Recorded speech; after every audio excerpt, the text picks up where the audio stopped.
Folks, welcome to your Gersnet immediate post-match reaction pod, coming to you in association with Forest Precision Engineering. My name's Alec Anderson and I'm speaking to you from outside a very dull, damp, weirdly warm, annoyingly windy Ibrox after Rangers had a very dull, damp, typical kind of 1-0 win over Motherwell in the league at Ibrox on a Sunday afternoon kind of performance, and our 1-0 win over Motherwell in the league this Sunday afternoon.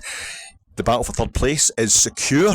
We have leapfrogged the Steelmen into third place, and it's not even the end of September. We've got St Mirren at the beginning of October, so who knows, maybe we could have second spot sealed by the end of that month, and we go into November and the whole of December really to get ourselves right up behind Celtic before playing them at Parkhead in the second Old Firm game of the season, which seems to be the game that most fans are going to judge Michael Beale by if he gets there. Because if somebody had said to me on Friday, for example, they'd asked me, Alec, what's the opposite of beating Real Betis 1-0 at home at Ibrox on a Thursday night in the Europa League? I would have said, well, it must be losing 1-0 to Sevilla in the Sanchez Pizjuan on a Tuesday night in the Conference League. But no, there's an opposite way of winning 1-0.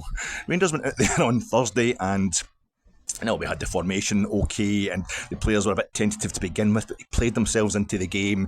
They kind of turned the screw through the second half, hitting the bar, and then 5-10 minutes later we get the actual goal and we see out the game quite comfortably by the end. It feels like today we managed to kind of do the opposite of that, and instead of the feel-good factor that was daring to show its face towards the end of that event on Thursday night, when even Ibrox was just honestly dark and the floodlights were on because it was dark, and it just gave Ibrox that beautiful European glow against a proper opponent from a proper league with proper players. Today the floodlights were on because the clocks haven't even gone back yet, but it's getting that kind of dull, dank way, and it was just so we could see what was going on, and we didn't really want to see what was going on. And even though Motherwell have got that kind of Galatasaray, Giallarossi, Roma type colourings, no, this is Motherwell. No offence to the Steelmen with their 7 months unbeaten on the road record, but they beat us in that playoff thing, didn't they? They beat us in that playoff in 2015, which is the closest I've ever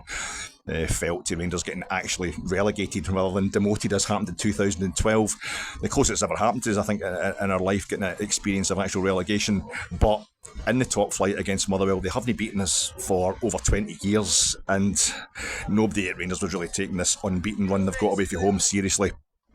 It was just, I don't know, we went out there and the tactics we had at the start of the game, the formation seemed absolutely fine, but the manager had already kind of populated that formation a bit strangely, given all that he had available to him. And then as the game went on, he's changing the formation, he's making substitutions that weren't kind of necessary, but weird substitutions that ended up putting us out in a really weird formation, and we just seemed to be making things harder and harder for ourselves going backwards. And by the end of the game, I'm kind of amazed that Motherwell didn't equalise at least. It's that situation again. Michael Beale has no credit in the bank. Walter Smith, who's always the kind of benchmark, he had lots of really ropey wins like this amid seasons where we did well in Europe and we won the league and what have you, but Michael Beale doesn't have that credit in the bank. The context in which Michael Beale is being judged is still the pre-international break, that the loss at home to Celtic, following hard upon that terrible doing we took in Eindhoven, is the win over Real Betis was a proper win against a proper big opponent. It was real credit to him. No one could really argue with that one, although people have been all week. And it's the job. It's in the job description of fans of rival Scottish teams to put down any Rangers win. But I've seen Rangers supporters saying Betis weren't actually that good, because we beat them. But days like today will just give those guys more ammunition, and I can't argue with anybody who's got their doubts about Michael Beale after this performance today. He'll be talking about the clean sheet again, no doubt. And every league game involving Rangers this season has ended with a nil. Somebody has finished with a nil, but if it's us, we get beat. Morton remain the only team to have scored against Rangers domestically this season and still lost. And we didn't look like scoring for long periods of that game. This idea again that we're playing as the away team at home, but there's a big difference between trying to kind of draw teams out and trying to hit them in the break all the time. We started with that 4-2-3-1 today, so looking at good points, it's a 4-2-3-1. For all those people who are really annoyed at Michael Beale not playing as in a consistent style, a recognisable style, that's what it's been for 3 games in the trot now. But that's when the problem started. We know he had injuries. Of course, Tom Lawrence wasn't just done with. Of course, it's not just cramp. Of course, he's out until an international break. I don't mind international football. I quite enjoy it, but I'm getting sick of that phrase because it means Rangers players aren't coming back till international break. We know he's Cantwell and Raskin. He's lost Kieran Dowell, another of his summer signings, not available again, and he's rested Roof today. He's got Kamar Roof on the bench, and I think we can all appreciate that. If he'd maybe done the same with Tom Lawrence wouldn't have more than just cramp from the other night, or maybe we wouldn't have had the win the other night. It's hard to tell. We can't just start throwing negativity at the man blindly. But he's got Scott Wright on the left-hand side. I think that's a reaction to that. You've seen the online or the Twitter controversy about the Culloden Union Jack at Ibrox. I noticed the Culloden Union Jack the other night when I'm sitting up in the main stand and I can see the kind of northwest corner between the Copeland and the Govan.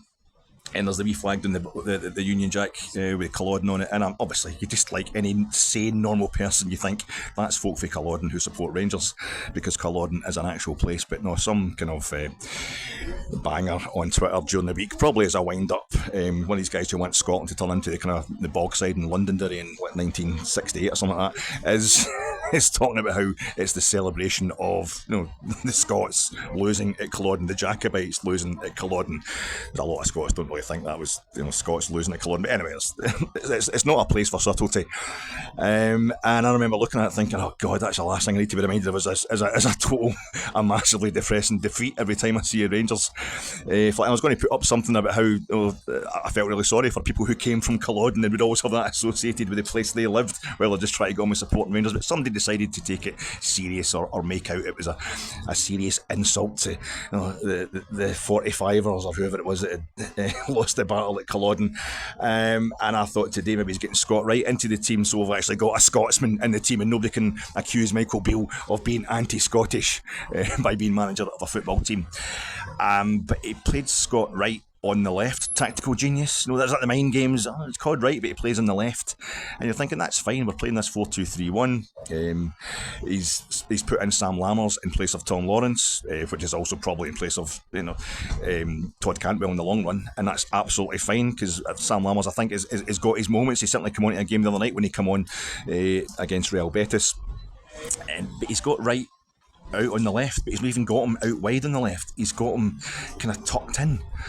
And I don't know if that was a way of answering the fact that we gave Real Betis so much in the middle of the park on Thursday night, a way of kind of ensuring against that. But it meant that Borna Barisic was basically playing the ball to nobody for the whole of the first half. I don't know if it was inside left Wright was playing or just actually coming in to try and link up with Lammers, and it was just really weird. But what's that game? Was it Tetris? That game you used to play on your old mobile phones back in the day, when you couldn't do phone message, when you couldn't actually get videos and that on them. It was all the blocks come down your screen, and they kind of, you're trying to align the blocks so they all join up together to fill your screen. But it was like the top left, if that was the Brimlin, there was the top of your screen. It was like the top left was needing a big kind of P-shaped block to come in there and fill it with Rangers players because there was nobody there. There was nobody for us up that way. So that was a bit confusing. And then you get Rabbi Matondo on the right hand side. Rabbi Matondo, whose total renaissance this season has been with him playing on the left. But he's ambidextrous or whatever the word is as far as Michael Beale's concerned.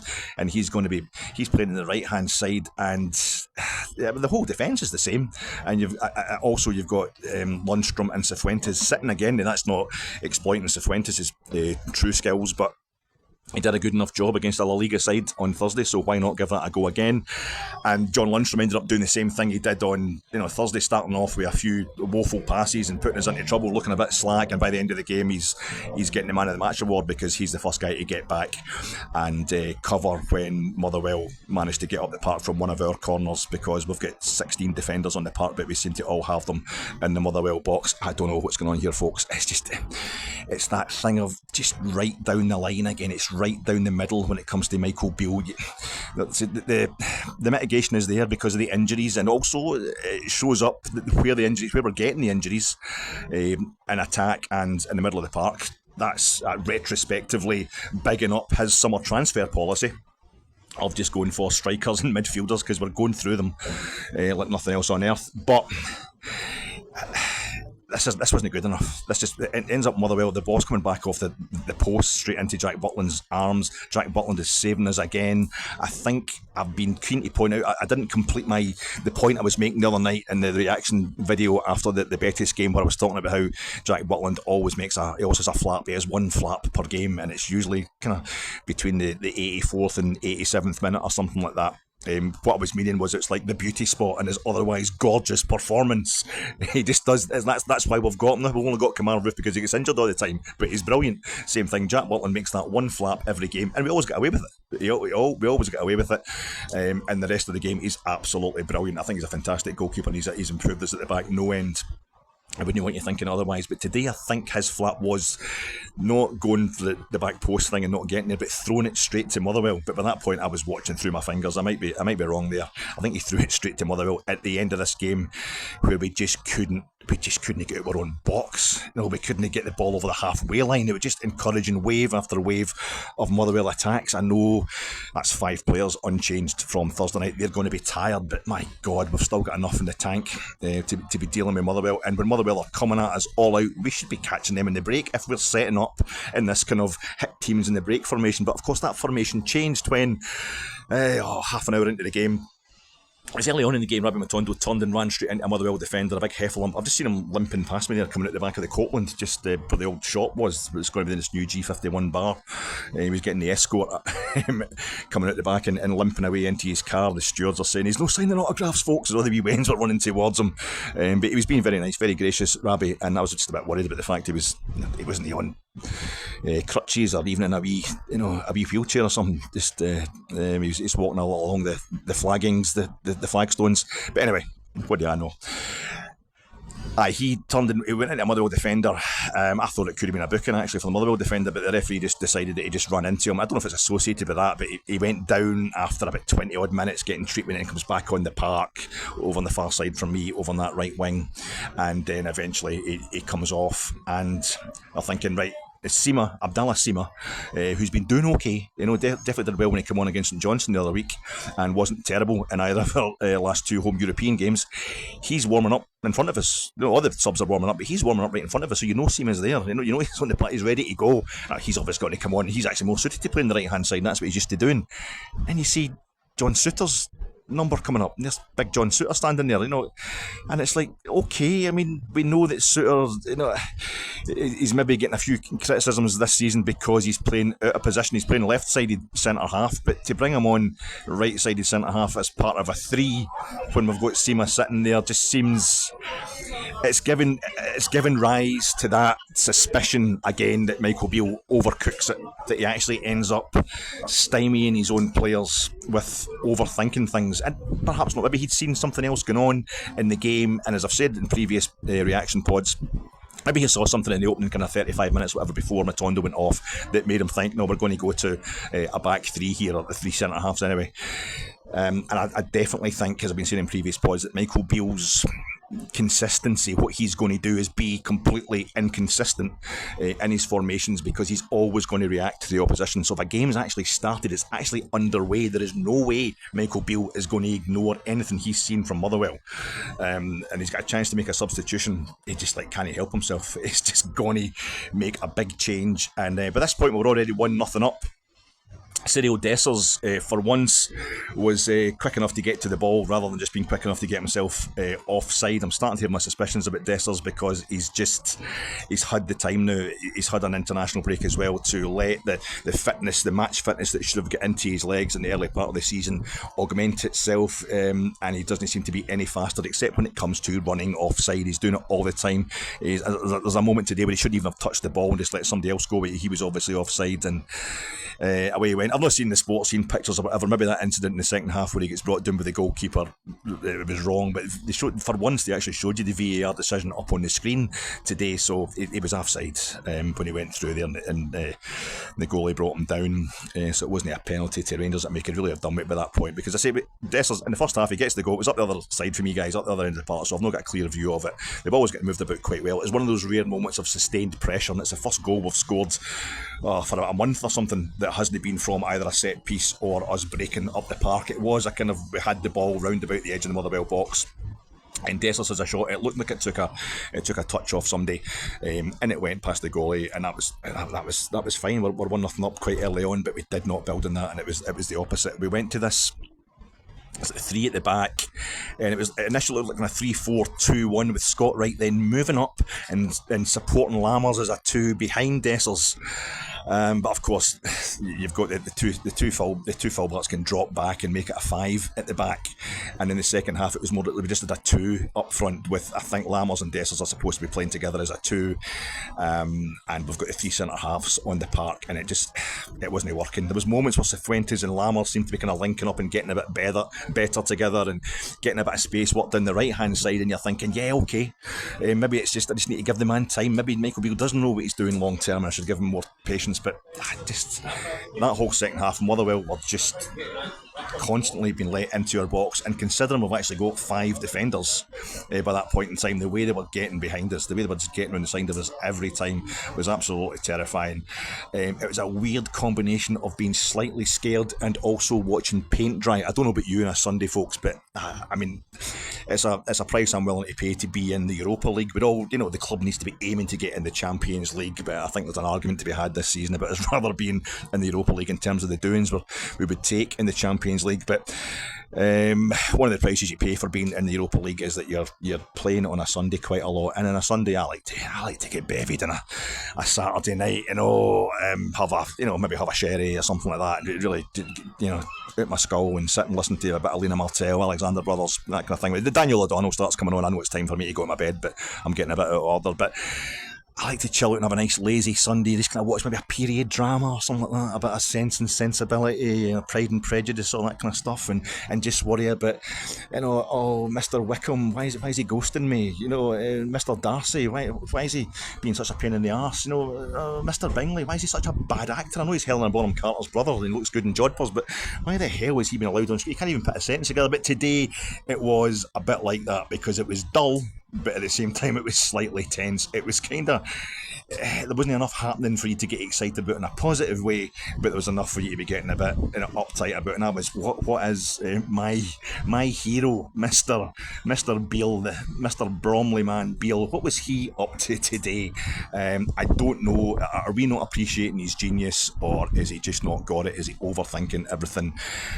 Strange thing that he's now had 3 clean sheets on the bounce, and the jury is still very much out. As I say, I think if he'd won one of those trophies, one of those cups even last season, it would maybe a more a case today. We just go, well, we've followed up a European game. We've had a few critical injuries in the past week or so. The players are tired, and we got away with it, and that's the main thing. We come away with a clean sheet and the 3 points. But I think Michael Beale is still needing to prove himself in a big way. He's needing to make up for what happened against Celtic and against PSV in Eindhoven, and that today wasn't going to cut the mustard. That's enough for me, guys. I'll hand you over to, I think, tonight's pod, 9:30, the main Gersnet flagship show, 9:30 live tonight on our YouTube channel. It is going to be, is it John? I think it's John and Rob, and maybe even Chris Jack. Maybe Brian Archer's involved there as well. Brian is usually involved, and he should be, because I think Brian's absolutely brilliant on the pods. But that's a great lineup for you, even if Brian isn't there, guys. And I would urge you to put your Pride and Prejudice and your Jane Eyre and whatever else you're going to watch, put that to the side and tune in and watch The Boys tonight, because we've got a lot to talk about when it comes to Michael Beale.